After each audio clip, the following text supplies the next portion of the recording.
Amis auditeurs, bonsoir. Merci de nous retrouver pour ce nouveau numéro de l'invité du Pharma Group. Nous abordions la fois précédente la problématique des systèmes de santé avec notre intervenant de ce soir qui va nous exposer la seconde partie. Moustapha Semoud, merci encore une fois de nous avoir rejoints pour cette seconde partie des systèmes de santé. Alors, il avait été évoqué la dernière fois, nous étions entrés dans des définitions des systèmes de santé. Vous aviez évoqué le cadre conceptuel qui était retenu par l'OMS avec les éléments, quels étaient les éléments constitutifs, les objectifs et les résultats attendus. Vous nous aviez présenté également les typologie des systèmes de santé, les trois principaux systèmes de santé qui existent à travers le monde, avec les acteurs, et vous aviez rapporté une conclusion provisoire. Maintenant, cette fois-ci, dans cette seconde partie, nous entrons de plein pied dans la place et le rôle du pharmacien dans le système de santé. Donc, encore une fois, merci d'avoir accepté cette seconde invitation. La parole est à vous, je pense, pour 40 à 50 minutes. La parole est à vous. Merci bien, bonsoir tout le monde. La dernière fois, effectivement, on avait vu beaucoup plus la scène théorique et conceptuelle à l'intérieur de laquelle on pouvait discuter du rôle et des missions du pharmacien. Je crois que ça a été fait. J'avais en fait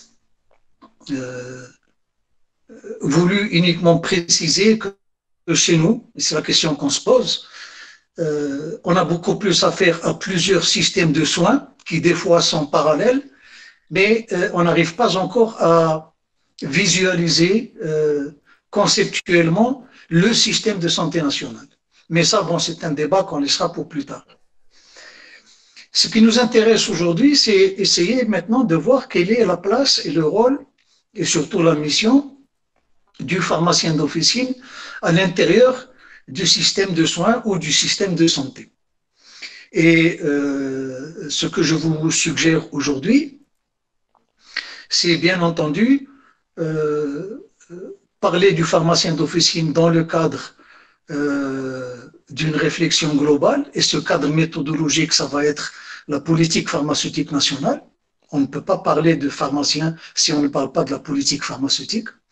Ensuite, nous verrons dans un deuxième temps quels sont les rôles et la mission principale du pharmacien d'officine. Et nous terminerons par la place où, beaucoup plus précisément, les différentes places qu'occupe le pharmacien d'officine dans le système de soins. Sur le plan de l'approche conceptuelle, je me réfère notamment à un document officiel de l'Organisation mondiale de la santé qui s'appelle Perspectives politiques de l'OMS sur les médicaments. C'est le fascicule numéro 6 de janvier 2003, édité par l'OMS Genève. Bien entendu, il faudrait quand même rétablir notre intervention dans le contexte national qui est le nôtre et qui, je ne sais pas s'il faut dire heureusement ou malheureusement, est caractérisé cette semaine par cette grande problématique de la rupture du médicament en Algérie. Vous avez suivi le débat, vous avez été acteur de ce débat, je n'en dirai pas plus, mais ce que je déplore, c'est que derrière la rupture du médicament, il y a une triple rupture dont on ne parle pas. C'est la rupture du dialogue, c'est la rupture de la concertation et c'est la rupture de la chaîne de responsabilité.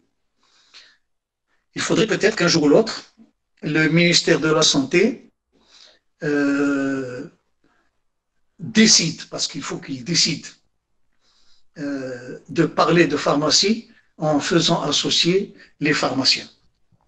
Et cette situation-là de rupture, elle implique automatiquement, je dirais mécaniquement, euh, une situation terrible. La rupture du médicament ne peut être en fin de compte qu'une addition de dysfonctionnements dans le système global. Et je prends à mon compte une approche ou une déclaration de François de Closet qui disait « Les dysfonctionnements sont photodégradables. Mettez-les à la lumière et ils disparaîtront. » Donc soyons transparents, posons le problème de façon claire, franche, avec tous les acteurs et je suis sûr qu'on trouvera des solutions à ces problèmes. Donc je reviens maintenant au fond de ma problématique, puisque j'ai parlé du pharmacien d'officine. Donc nous allons voir le cadre méthodologique, nous allons voir ses missions et rôles, et nous allons voir ses différentes places au niveau du système de soins. Next.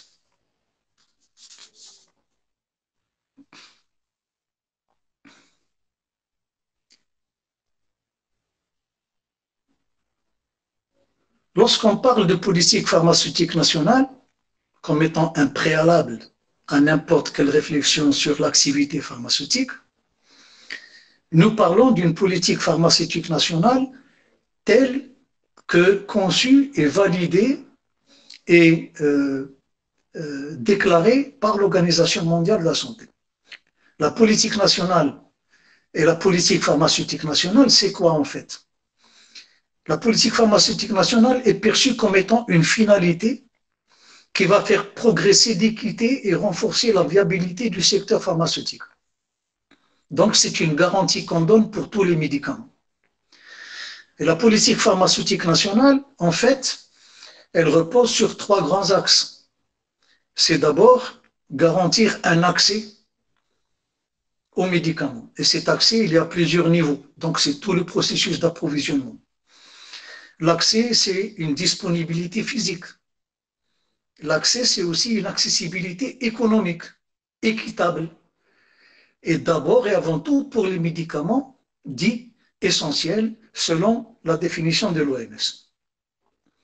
La politique pharmaceutique nationale, c'est aussi une garantie pour assurer la qualité. Mais cette qualité, elle est multidimensionnelle, que ce soit pour les médicaments, pour tous les autres produits pharmaceutiques. Quand on parle de qualité, on parle aussi d'efficacité et on parle d'innocuité de tous les médicaments. Et enfin, le troisième axe de toute politique pharmaceutique nationale, c'est essayer de mettre en œuvre un cadre d'action où il y a un usage rationnel.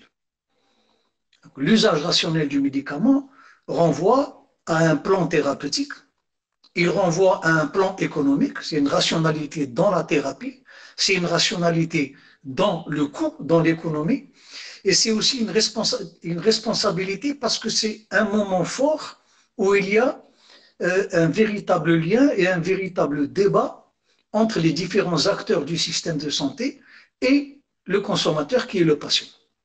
Puisque ce patient-là doit aussi être sensibilisé à un usage rationnel du médicament vis-à-vis duquel donc, il a un accès facile, vis-à-vis duquel il a un accès économique, et on veut maintenant qu'il ait aussi un médicament de qualité, mais qu'il doit utiliser de façon rationnelle et non pas de façon irrationnelle. Bien entendu, lorsqu'on voit ces aspects d'accès, de qualité multidimensionnelle et d'usage rationnel, il y a fatalement des impacts. Et ces impacts, ils sont d'ordre sanitaire, ils sont d'ordre économique, mais ils sont aussi d'ordre de développement national. N'oublions pas qu'une politique pharmaceutique nationale n'est qu'un soubassement d'une politique nationale de la santé, qui elle-même est un autre soubassement de la politique nationale de développement. Donc tout est lié. Et n'oublions pas aussi que lorsqu'on parle de médicaments, on oublie souvent une chose. Il y a une qualité au niveau de ce produit qui est le médicament que l'on ne trouve pas au niveau des autres produits pharmaceutiques. C'est que lorsqu'on parle de médicaments dans les structures de santé, la seule disponibilité du médicament, je dis bien la seule disponibilité du médicament, est un phénomène, est un facteur qui crédibilise le fonctionnement de la structure de santé. On ne peut pas imaginer une salle de soins sans médicaments. On ne peut pas imaginer un hôpital sans médicaments. On ne peut pas imaginer une clinique sans médicaments. Donc la seule présence, la seule disponibilité effective de ce produit est déjà un outil qui crédibilise, qui donne de la valeur, qui met les gens en situation de confiance vis-à-vis des structures de santé. Et c'est pour cela que nous disons que le pharmacien, qui est celui qui va prendre en charge la problématique du médicament, de sa dispensation, de sa disponibilité, de son usage, ce pharmacien-là a un rôle central dans le système de soins. Et vous voyez qu'en fin de compte, la politique pharmaceutique nationale, ce n'est pas autre chose qu'une expression officielle d'un certain nombre de valeurs, d'aspirations, de buts et de décisions qui engagent à moyen et à long terme le niveau politique, le gouvernement. Donc la politique pharmaceutique nationale, parmi les éléments prioritaires qu'a le gouvernement pour diriger, encadrer tout un pays, il y a une place officielle pour la politique pharmaceutique nationale. Et elle doit aussi revendiquer en tant que politique pharmaceutique nationale un temps d'intérêt et surtout des actions réelles et formelles de la part du gouvernement pour sa mise en œuvre et pour son expression. La politique pharmaceutique nationale, en fin de compte, c'est un engagement vers un but. C'est aussi un guide pour l'action. Mais c'est aussi un cadre de coordination des activités de tout le secteur pharmaceutique. Donc, la politique pharmaceutique nationale, elle va identifier les stratégies à mettre en œuvre en matière de politique pharmaceutique. Et elle va identifier aussi les acteurs, les composantes et les règles de pilotage de tout le système pharmaceutique. Mais quand on dit que le gouvernement doit s'y intéresser de façon prioritaire, ça veut dire aussi que le gouvernement délègue son intérêt pour la problématique pharmaceutique à un membre du gouvernement qui est le ministère de la Santé. Bien entendu, le ministre de la Santé doit être l'acteur principal, doit être l'acteur qui coordonne avec les autres secteurs d'activité, mais la politique pharmaceutique nationale, c'est d'abord et avant tout une politique qui doit être rédigée, écrite, déclarée, exprimée par le gouvernement. C'est vraiment à ce niveau qu'on peut dire, oui, il y a une politique pharmaceutique nationale à mettre en œuvre. Oui, il y a des acteurs qui ont des missions précises là-dessus. Et oui, nous avons des critères et des moments d'évaluation de cette politique pharmaceutique nationale. Voilà dans quel cadre on peut imaginer quels pourraient être les rôles et la place du pharmacien d'officine au niveau d'un système de soins. Next. Et en fait, il y a une autre façon de lire l'importance de disposer d'une politique pharmaceutique nationale. Et pour ce faire, je ne peux pas faire mieux qu'une simple déclaration de l'OMS, d'un simple constat de l'OMS qui dit ceci, je cite, « Plus encore que le manque de ressources, l'absence de politique au pluriel est l'un des facteurs décisifs de l'échec des efforts accomplis pour atteindre une disponibilité et une accessibilité satisfaisante du médicament. » Donc, on peut avoir des ressources humaines, on peut avoir des ressources matérielles, on peut avoir des ressources de structure, on peut avoir des ressources financières. Mais si on n'a pas la ressource des ressources qui est la politique pharmaceutique nationale, on risque de ne pas atteindre notre but. Donc vous voyez qu'il y a une très forte relation entre une politique nationale de développement, la politique nationale de santé et la politique pharmaceutique nationale. Et on ne peut pas imaginer une politique de santé sans politique pharmaceutique. Bien entendu, nous sommes en train de vivre des situations, ces 20 ou 30 dernières années, pour ne pas aller très loin, où on ne sait pas si on a une politique pharmaceutique, et on ne sait pas si on a une politique de la santé, et quand on en a une, on ne sait pas si les deux sont liés. Bon, c'est un peu kafkaïen, mais moi je préfère dire que c'est un peu algérien. Next. Alors, en matière de politique pharmaceutique nationale, en dehors du contexte et en dehors du concept, qu'en est-il chez nous? Parce que ce qui nous intéresse, c'est essayer d'examiner la situation locale.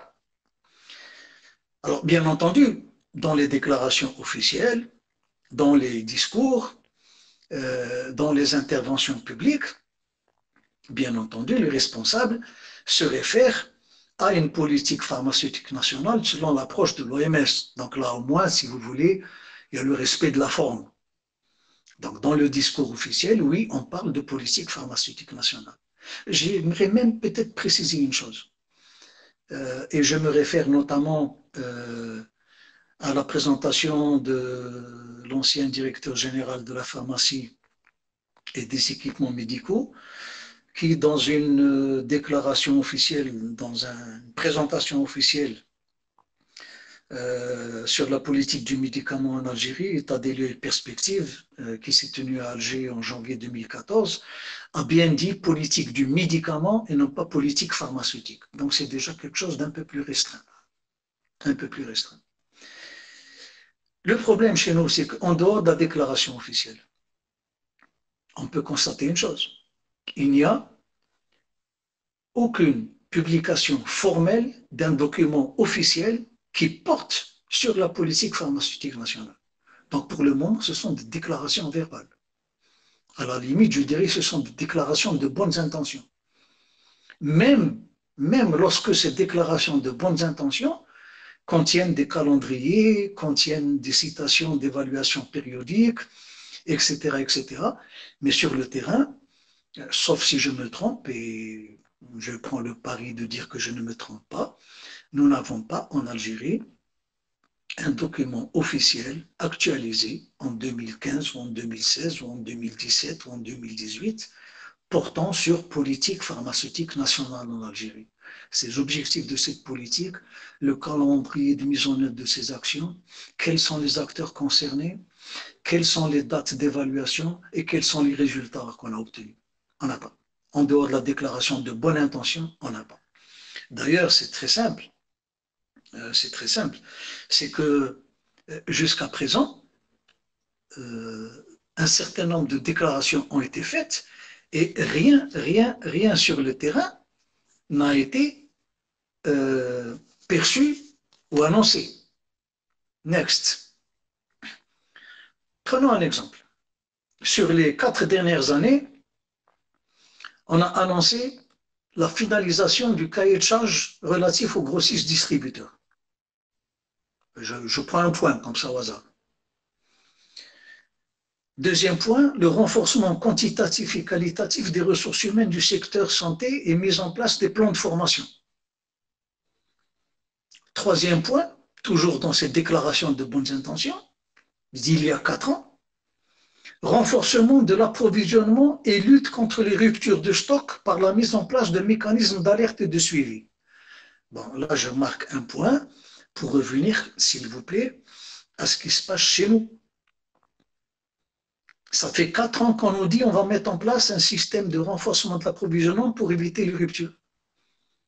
Et le ministère, je dis le ministère parce que on ne sait pas qui, le ministère déclare, après avoir refusé de reconnaître pendant de longs mois et de longues semaines, déclare qu'effectivement, il y a de nombreuses ruptures.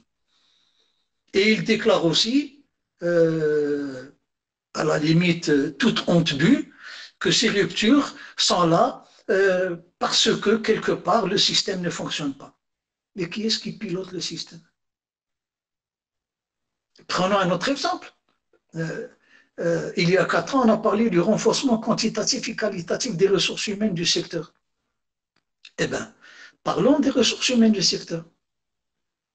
La seule chose qui apparaît et qui peut être imaginée comme étant une action répondant à cet objectif de renforcer l'approvisionnement, c'est quoi?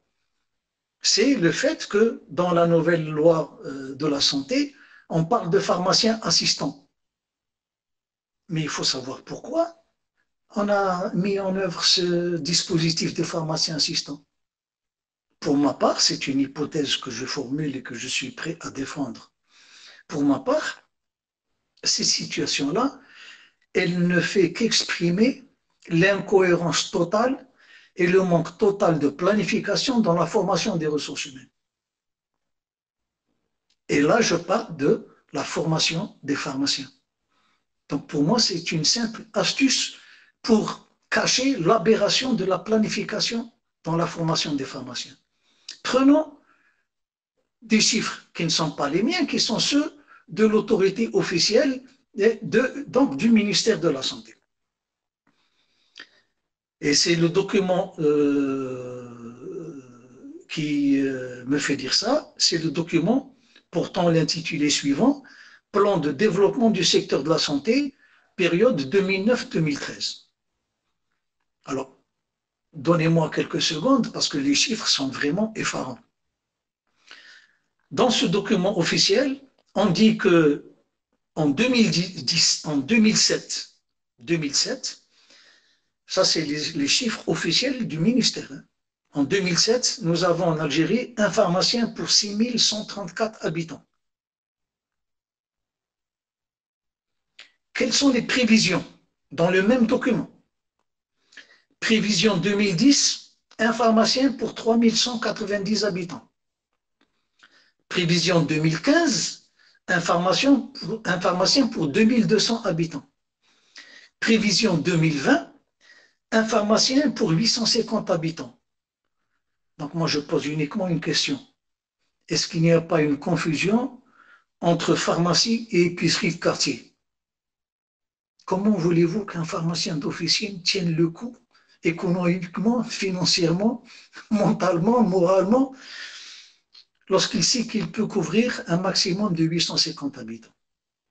C'est tout simplement une situation aberrante. Aberrante. Alors voilà 3 ou 4 exemples sur les déclarations officielles quant à la politique pharmaceutique nationale. Le cahier de charges des distributeurs, c'est vraiment, tout le monde en parle, mais personne ne l'a vu. D'ailleurs, ça arrange beaucoup de gens. Le renforcement quantitatif et qualitatif des ressources humaines, je vous ai donné l'exemple le plus frappant. Les ruptures de stock, vous savez qu'est-ce qu'il en est. Tous les 6 mois, on a une histoire de rupture de stock dans ce pays. Et puis, quand même, cet arrêté portant statut des pharmaciens assistants, j'aimerais bien un jour être en mesure d'avoir entre les mains, comme tout le monde, un bilan de cette activité. Un bilan de cette activité. Et à 2014, nous sommes en 2018, on n'a pas de politique et pas d'action concrète concernant l'usage rationnel du médicament. Mais malgré ça, on annonce l'élaboration et la mise en œuvre des stratégies et des programmes éducatifs.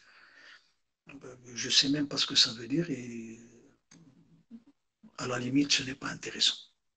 Next. Donc, voilà un peu quelle est la situation globale chez nous. Et vue à travers 2 ou 3 exemples, et ces 2 ou 3 exemples identifiés à travers des déclarations officielles portant politique pharmaceutique nationale. Bien. Alors, dans ce magma, dans ce capharnaüm, quel peut être et quels peuvent être les rôles et la mission du pharmacien? Vous le savez très bien, le pharmacien, nous avons l'habitude de le présenter de cette manière-là, il a au moins 3 rôles principaux. Il a un rôle médical, puisqu'il est là pour dispenser les médicaments, tout en accompagnant le patient et en encadrant, par sa mise à disposition personnelle, le prescripteur. Il a un rôle économique. Imaginons qu'un pharmacien, lorsqu'il encourage l'utilisation des génériques, il participe, il contribue de façon très nette à la diminution de la facture totale du médicament. Et il a aussi un rôle social que souvent on néglige. Le pharmacien, de par sa position, de par sa proximité avec le patient et avec l'entourage du patient, devient le personnel de santé le plus proche du patient. Il devient le plus accessible. Il devient aussi le professionnel de la santé qui est toujours disponible pour être à l'écoute des problèmes du patient. Ça, ce sont les trois rôles majeurs, classiques, connus du pharmacien. Mais lorsqu'on dit il a un rôle médical qui est celui de dispenser, arrêtons-nous quelques secondes pour parler de la dispensation. C'est fondamental. C'est fondamental.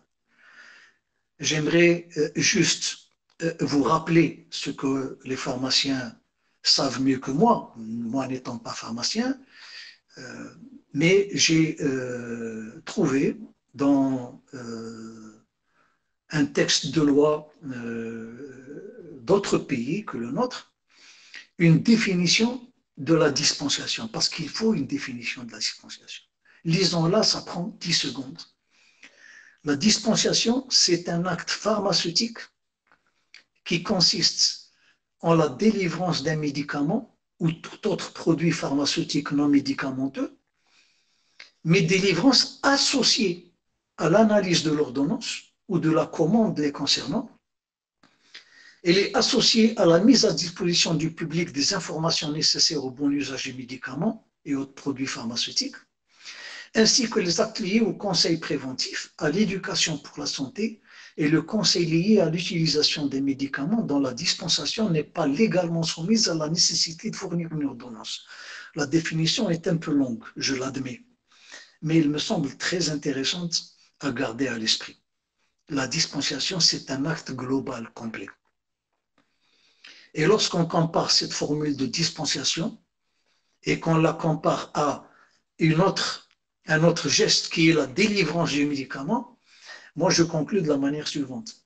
Quand on fait de la dispensation, on fait de la pharmacie et le professionnel de la pharmacie, qui est le pharmacien, a un acte pharmaceutique à faire et qui est global et qui a plusieurs niveaux. Mais quand on parle uniquement de délivrance, là, oui, la délivrance toute seule, non accompagnée de ces différentes tâches, peut être considérée comme étant un simple acte commercial. Et c'est là, bien souvent, on fait cette distinction. Est-ce que le pharmacien est un commerçant universitaire ou est-ce que le pharmacien est un professionnel de santé universitaire? À vous de faire le choix. Mais rappelons quand même, parce que le rôle du pharmacien, là, est quelque chose d'important. Lorsque je disais que le pharmacien, dans son rôle médical, va accompagner le prescripteur dans sa mission de prescription. Il faut rappeler quand même des réalités qui sont synthétisées toujours par l'Organisation mondiale de la santé. L'OMS rappelle, dans un constat qu'elle a fait ces dernières années, qu'il y a une prescription incorrecte pour un médicament sur 2. C'est lourd de sens. L'OMS rappelle aussi que pour 50% des malades, il y a un usage irrationnel. Un malade sur 2 n'utilise pas le médicament comme il devrait le faire. Troisième constat de l'OMS, dans les structures de soins, même de haut niveau, 2/3 des prescriptions d'antibiotiques pédiatriques sont non conformes aux bonnes pratiques de prescription. Vous voyez où est la place du pharmacien? La question 1, est-ce que le pharmacien est mis en situation objective pour assumer cette place?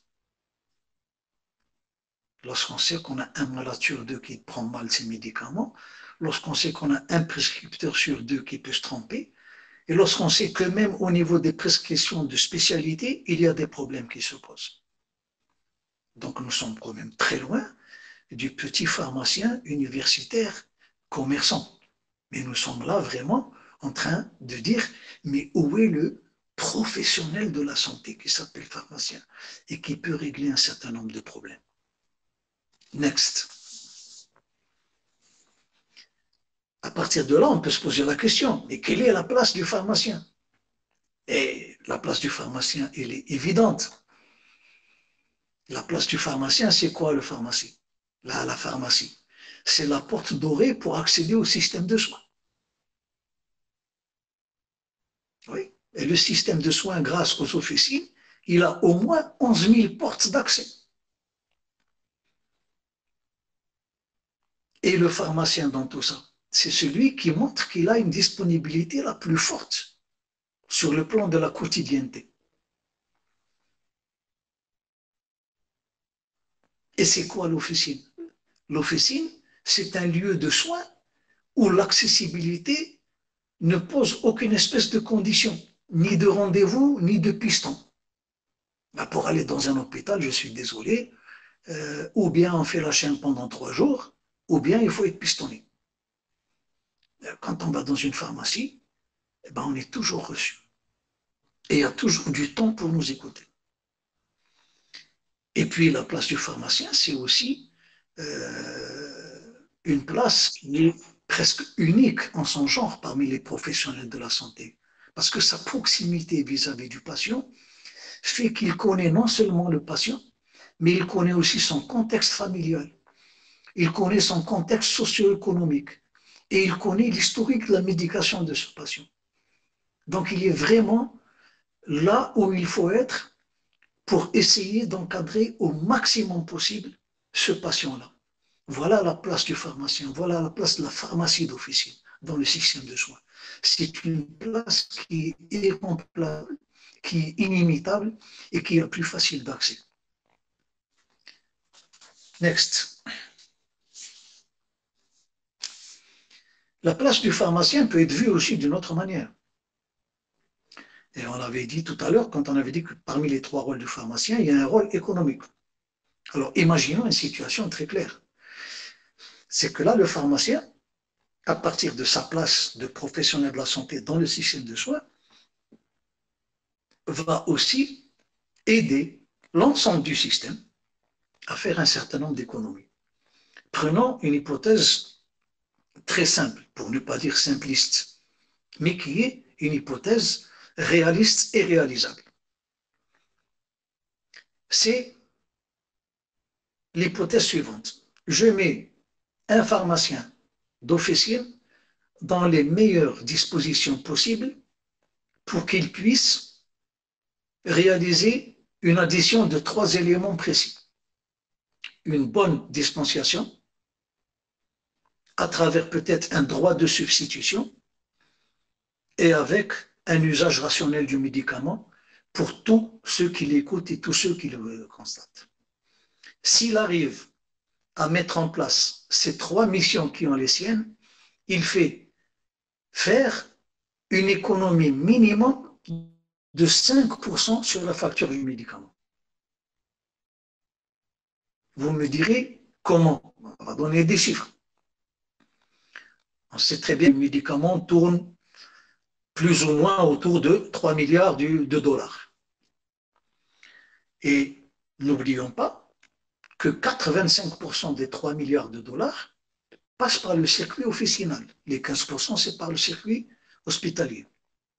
Alors, imaginons que sur les 3 milliards de dollars, chaque dollar coûtant à peu près 117 dinars, nous avons affaire à 351 milliards de dinars de factures du médicament.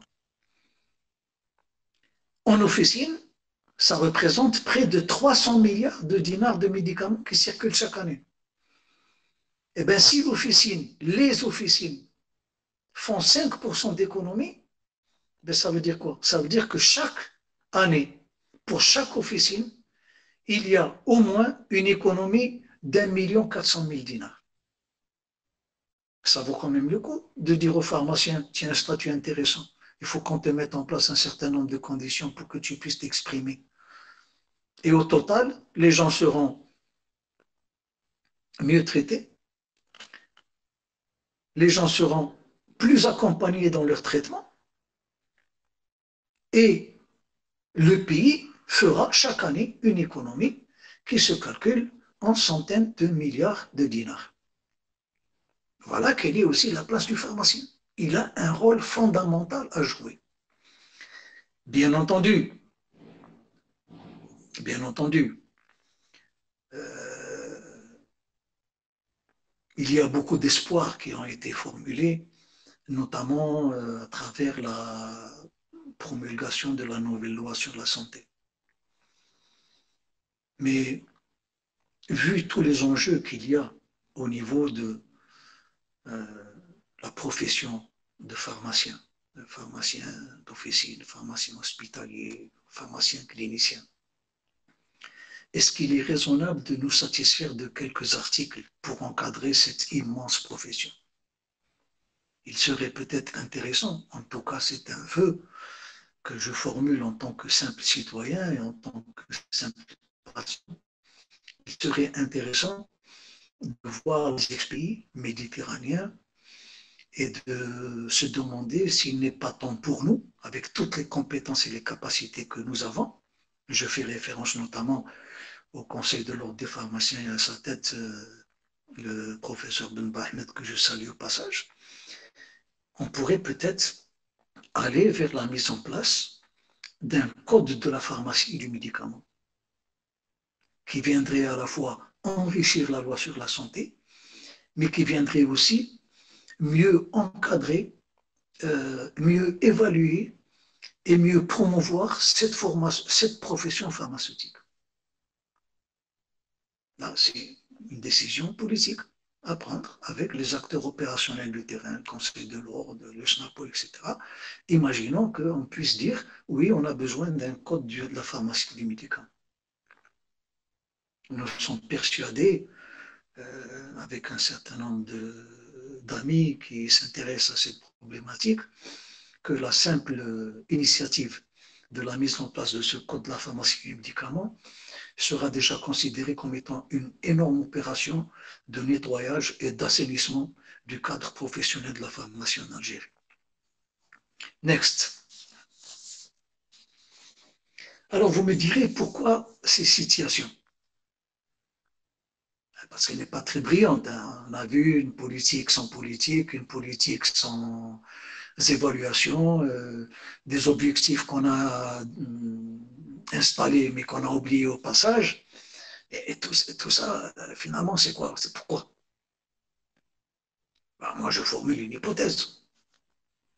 On est arrivé à cette situation parce que peut-être, les décideurs ont fait que l'organisation est un moyen ou une fin.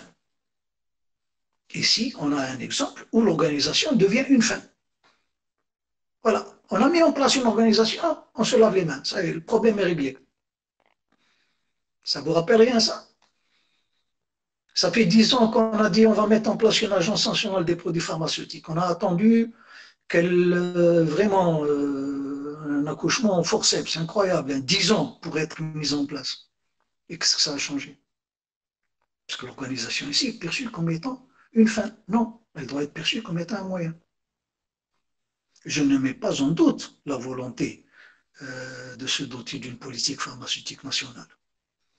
Mais une démarche basique a été ignorée. Je ne parle plus de déclaration d'intention, mais je parle de la démarche. On a quand même oublié que, premièrement, il fallait consulter les professionnels et écrire ce qu'on va faire. Voilà. Je consulte les professionnels et j'écris ce que je vais faire. Parce que c'est moi le décideur. Mais j'écris.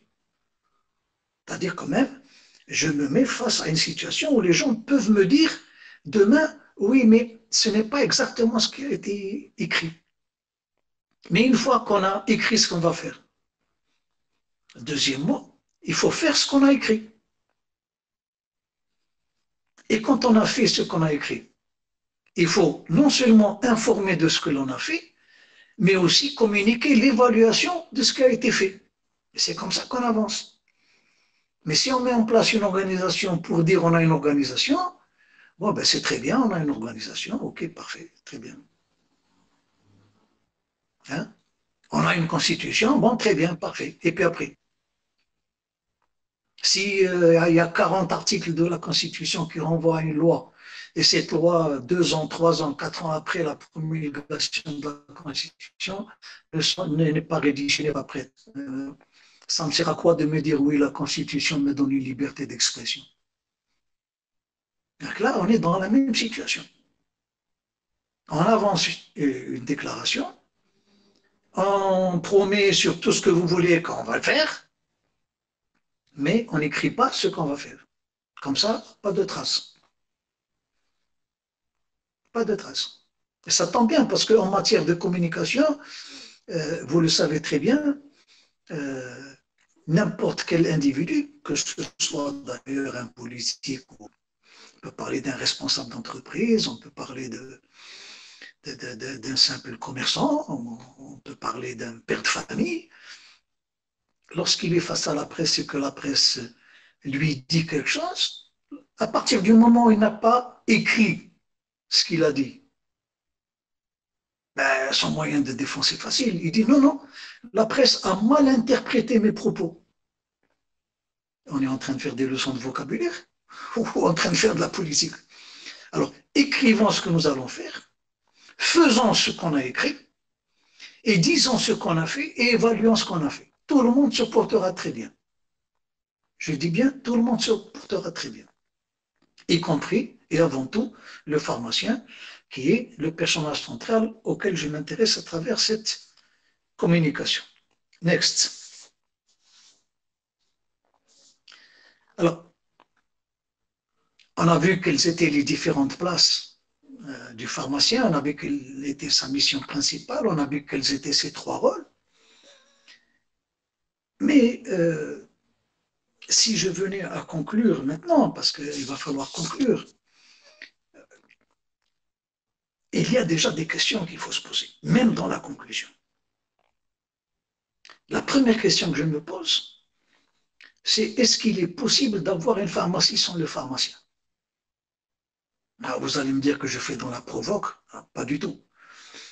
Euh, c'est impensable, mais concrètement, c'est possible.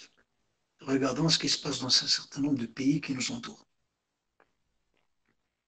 Donc, il faut se poser la question de manière franche. Deuxième façon de conclure, puisqu'on parle de médicaments, on parle de la pharmacie, on parle du pharmacien, c'est aussi ma conclusion personnelle. Dernièrement, le ministre de la Santé a limogé le directeur général de la pharmacie et des équipements médicaux. Alors là, on fait comme dans les questions-réponses pour gagner des bonbons. Alors pourquoi ce limogeage? Il y a plusieurs réponses possibles. Alors la réponse A, c'est que le directeur de la pharmacie n'a pas fait ce qui a été écrit. Il y a une autre possibilité de réponse. Le directeur de la pharmacie n'était pas lui-même pharmacien. Il y a une troisième possibilité de réponse que je vous laisse ajouter vous-même. Et on verra quelle est la meilleure des réponses possibles. Mais je conclurai quand même en rappelant une chose très importante. Dernièrement, le professeur Ben Bahmed, président du Conseil de l'ordre des pharmaciens, dans une de ses interventions, notamment au niveau du site Pharmagroup, a parlé du pays des zones intègres. Et il a précisé qu'il parlait du Burkina Faso. Alors, dans la liste des limogeages, à qui le tour au ministère de la Santé, de la population et de la réforme hospitalière? Moi, d'ailleurs, personnellement, je préfère que cette dénomination change pour être ministère de la Santé publique. Parce que ministère de la Santé, d'accord. Ministère de la Population, je ne sais pas ce que ça vient faire là-dedans. Ministère de la Réforme hospitalière, on nous parle de réforme hospitalière, ça fait à peu près, on va dire, 15 ans, 16 ans. Il n'est pas terminé. C'est pas très sérieux tout ça. Alors, je vous laisse le soin de faire votre propre conclusion à travers les possibilités de réponse que je vous ai données et je vous remercie de votre attention. Voilà, merci beaucoup Moustapha Semoud pour ce très beau cours. Hein, donc on revient donc sur cette importante place du pharmacien. Hein. Vous avez évoqué en l'occurrence le pharmacien 5 étoiles. Voilà, donc amis auditeurs, la balle est dans le camp des pharmaciens. La loi sanitaire présente des opportunités qui, selon toujours le président du Conseil de l'Ordre, M. Ben Mohamed, avec les nouveaux services de santé, offre des possibilités intéressantes de développement de la profession. Pour entrer dans ce cadre, ce fameux cadre de pharmacien 5 étoiles, eh bien, le débat va se poursuivre. Moustapha Semoud, merci encore une fois. Quant à vous, amis auditeurs, puisque nous arrivons au terme de notre émission, je vous remercie de nous avoir suivis et je vous donne rendez-vous à une prochaine séance. Les questions, Merci on beaucoup. va toujours poser les questions hein, et notre invité, Moustapha Semoud, y répondra dans la mesure du possible. En attendant, je vous souhaite une bonne fin de soirée et j'espère à très bientôt.